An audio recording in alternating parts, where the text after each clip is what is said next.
وای حاجی باورم نمیشه، دوباره مدرسه ها شروع شد. من که اصلا نفهمیدم چه جوری تابستون تموم شد. هیچ گویی هم نخوردیم. خدا فقط امسالو بهمون صبر بده. رضا داداش این چه کیفیه خریدی؟ از سنت خجالت بکش. داداش من اینو از لوازم تحریریه سر کوچه گرفتم. کلا 2 تا طرحش مونده بود که این خوبش بود. سلام سلاطین. ساعت خواب میذاشی 1 ساعت دیگه میومدی. حاجی تو دستشویی خوابم برد، تایم از دستم در رفت. خب پس چه جوری بیدار شدی؟ احتمالاً با صدای شیپور خودش از خواب پریده. آره حاجی تو خواب یه بلبلی ازم در رفت، نجاتم داد. رایدر این دیگه چه کیفیه خریدی؟ از سیبیلات خجالت بکش. بابا اینو از سر کوچه گرفتم، فقط همینو داشت. لاشی یه نفر قبل من بتمنشو خریده بود. معلوم نیست داریم میریم دبیرستان یا مهد کودک. من که تو مدرسه کنار اینا راه نمیرم، آبروم میره. سعید پسرم وایسا، جام دادی تو جا گذاشتی. اینو از همین سر کوچه‌ای گرفتم، فقط همین طرحش مونده بود. آره جون زیدت، راه بیافتی تا در مدرسه رو نبستن.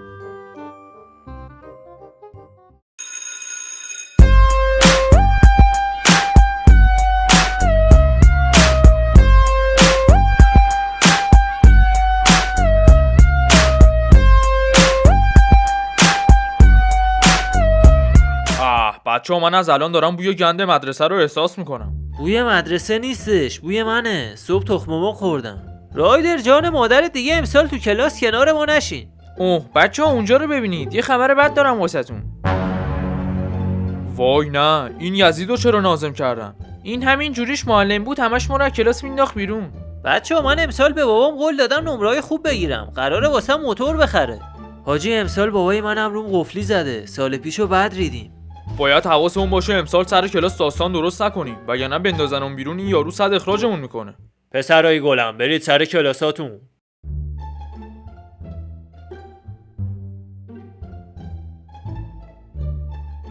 بچه‌ها سعی کنید تو کلاس فعال باشید. ردیفه. خب بچه‌ها درس رو شروع کنیم که همین جوریش هم عقبیم. آخه چجوری ممکنه؟ روز اول تازه. خب بچه‌ها تو تابستونی که گذشت کسی با مفهوم ریاضی تو زندگیش روبرو شد؟ بله آقا ما. باریکلا، خب توضیح بده. آقا من یه روز برای خرید لباس از بابام پول میخواستم. خب اونم به جای پول بهم یه معادله و 2 مجهولشو نشون داد.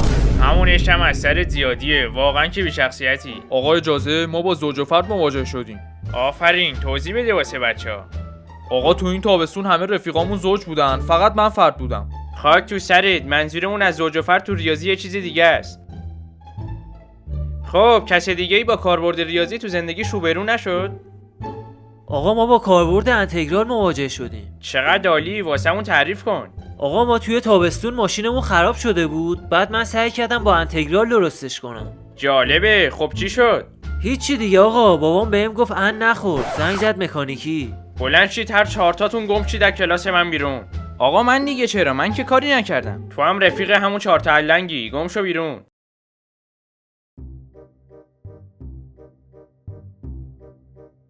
ای بابا یه بار اومدیم سر کلاس فعال باشیم چرا دوباره انداختمون بیرون؟ گفتم فعال باشی، نه اینکه نظر چرت و پرت بدید. ولی به نظرم این حق ما نبود. سلاطین من فکر کنم ما سر کلاس صحبت نکنیم نتیجه بهتری داشته باشه. آره دیگه از کلاس بعدی صداتون تو کلاس در نیاد. اوه حاجی همینو کم داشتیم. ببین کی داره میاد. به به ببین کیا اینجان. دوباره کلاس انداختنتون بیرون. کی؟ ما؟ نه بابا، ما الان داریم آماده میشیم که بریم سر کلاس کنفرانس بدیم. کنفرانس؟ شما 4 تا؟ راجب چی هست حالا؟ آقا راجب کاربرد انتگرال توی زندگی داریم تحقیق میکنیم. خب به نتیجه ای هم رسیدین؟ آقا عرضم به درزتون یعنی خدمتتون که فعلا فهمیدیم تو تعمیر پراید کاربرد نداره.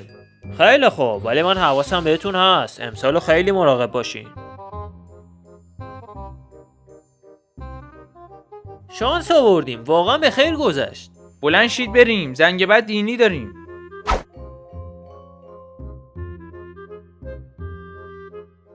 سلام عزیزان، من دبیر دینیتون هستم. امیدوارم سال خوبی یا کنار هم داشته باشیم. بچه‌ها فقط به درس گوش میدیم جیک که اونم در نمیاد. این زنگ مثبتو میگیریم. خب عزیزان، این مباحثی که گفتم خیلی به کارتون میاد. این دیگه چه وضعشه؟ رایدر بلند شو ببینم. بله استاد. سر کلاس من خوابیده بودی؟ نه آقا چشامو بسته بودم، گوشام با شما بود. خب اگه گوشت با من بود راجبه چی درس دادیم؟ کاربرد انتگرال تو دین.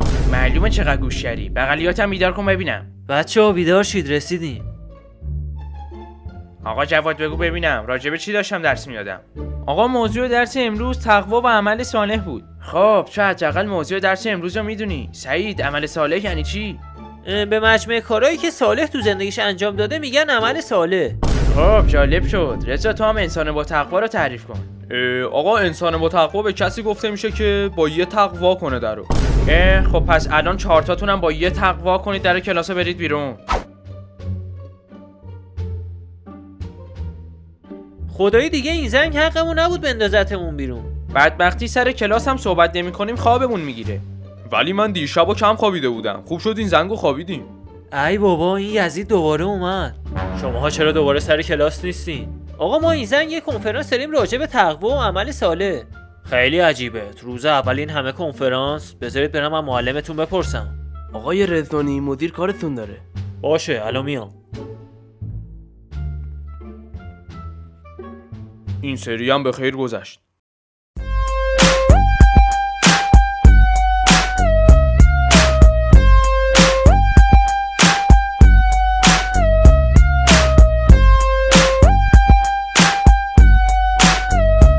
حاجی من نمیدونم چرا امروز همه معلم‌ها با ما لج کردن. حاجی باور کنید اینا دیشب زنشون بهشون. آره حاجی آره. بچه‌ها من واقعا خسته شدم. چند روز دیگه مونده. اگه امروز هم با موفقیت تمام کنیم 275 روز دیگه مونده. کاش حداقل میتونستیم از مدرسه فرار کنیم. داداش یه لحظه ناظممون بالا ببین. حالا اینا رو ول کنین. من خیلی گشنمه. شما گشنتون نیست؟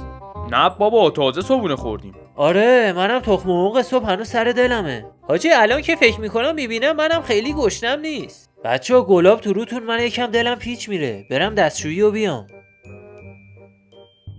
خوب شد رفت وگرنه سر کلاس خفمون میکرد.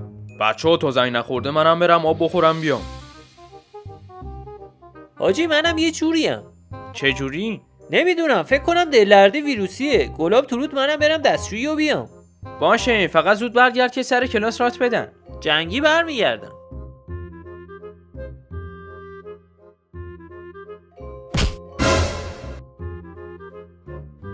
لاشخور تو که میگفتی من گشنم نیست دلپیچه دارم. اینجا چی کار میکنی؟ داداش گفتم بیام اینجا یه همبرگر بخورم واسه یه بندری بندازم.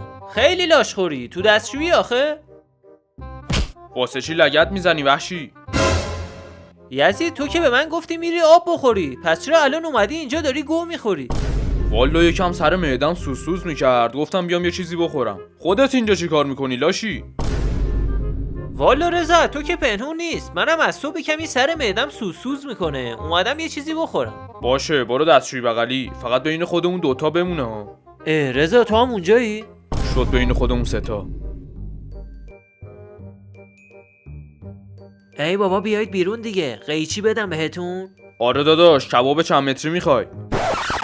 بدوید دیگه دستشوییم ریخ. چی کار میکنید اون تو؟ یکم دیگه صبر کن. الان مجسمت تموم میشه. خب من کارم تموم شد. بیا برو. خسته نباشی. الان دیگه زنگ میخوره. رای داره گوزو. به من میگی گوزو؟ بابات گوزوه با اون کله شیر موزید. باشه الان میرم به بابام میگم. دبستانه مگه؟ برو بگو اصلا. حاجی این پسره کی بود باهاش حرف میزدی؟ هیچی بابا از این بچه لوسا بود. گفت به بابام میگم بهم فوش دادی. دبستانه مگه؟ نامردون ساندویچ چیه دستت؟ حاجی معدم یکم سوسوز میکرد گفتم یه چی بخورم ضعفم بخوابه. رایدر با اون سه تا الدنگ بیاین دفتر من. اوه حاجی فکر کنم فهمیده که کنفرانس نداشتیم. بریم ببینیم چه خبره.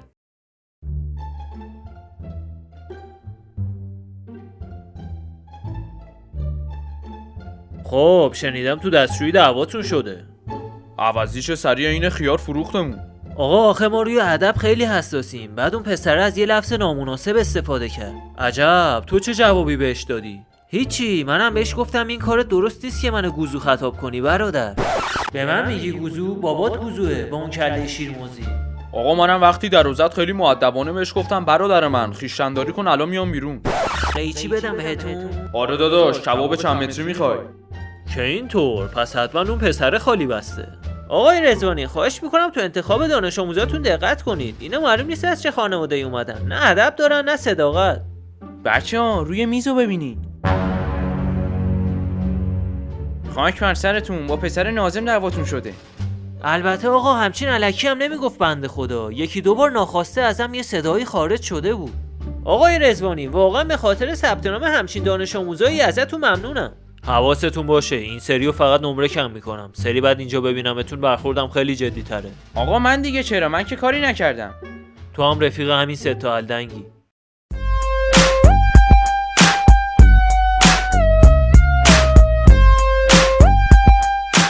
ای ریدم به این شانس، این همه آدم، ما چرا باید با پسر ناظم دعوامون بشه؟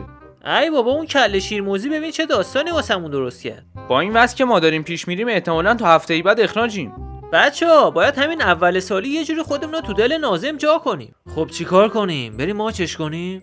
نه میتونیم قبل اینکه زنگ آخر بخوره بریم ماشینش رو تمیز کنیم. من صبح ماشینش رو دیدم خیلی کثیف بود. آره فکر خوبیه، اینجوری نمره‌ای هم که ازمون کم کرد و میتونیم برگردونیم. منم موافقم، بریم وسایل رو برداریم دست به کار بشیم. آقا هاشم یه مایع تمیز کننده خفن میدی؟ میخوایم کلاس‌ها رو برق بندازیم.